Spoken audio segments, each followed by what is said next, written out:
ल वेलकम सबैजनालाई। आज च्याप्टर 3 अकस्टिक पढ्न गइरहेछौँ। ल अकस्टिक भनेको के हो भन्दाखेरि the branch of physics which deals about planning a building or a hall with a view to provide best audible sound to the audience is called acoustic of building भन्नाले बुझ्नुभयो होला हजुरले। बिल्डिङलाई हामीले त्यो अडिबल साउन्ड दिनको लागि चाहिँ जुन प्लान गर्छौँ त्यसलाई भन्छ अकस्टिक अफ बिल्डिङ हैन।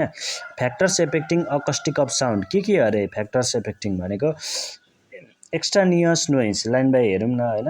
एक्सट्रानियस नोइज भनेको चाहिँ के हो भन्दाखेरि there may be a penetration of sound between rooms. Penetration of sound between rooms for this wall must be cover with sound absorbing materials and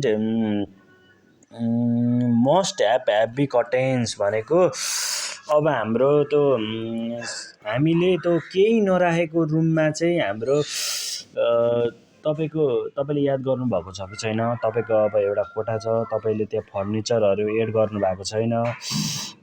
यदि त्यस्तो केसमा चाहिँ साउन्ड थर्किरहेको हुन्छ हैन। अनि यदि हजुरले त्यो ब्रेन्चहरू राख्नु भएको छ भने त्यहाँ साउन्ड थर्किँदैन क्या, त्यसलाई भन्छ एक्सटर्नियस साउन्ड। अब लाउडनेस भनेको के हो? The loudness of sound may vary with position. To make proper loudness wooden reflecting surface can be kept above speaker. Low ceiling is also helpful for reflecting sound towards audience. Echelon effect भनेको के हो? If there series of step in a hall the sound produce in front of such structure may give echo. Such effect is called echelon effect. जसले echo दिन्छ त्यसलाई echelon effect भन्छ। It can be minimize by covering step with carpet. अब echo भनेको के हो भने त्यो घरिघरि त्यो साउन्डहरू जस्तै के भन्नुहुन्छ त्यही रिपिट हुन्छ, त्यसलाई भन्छ इको।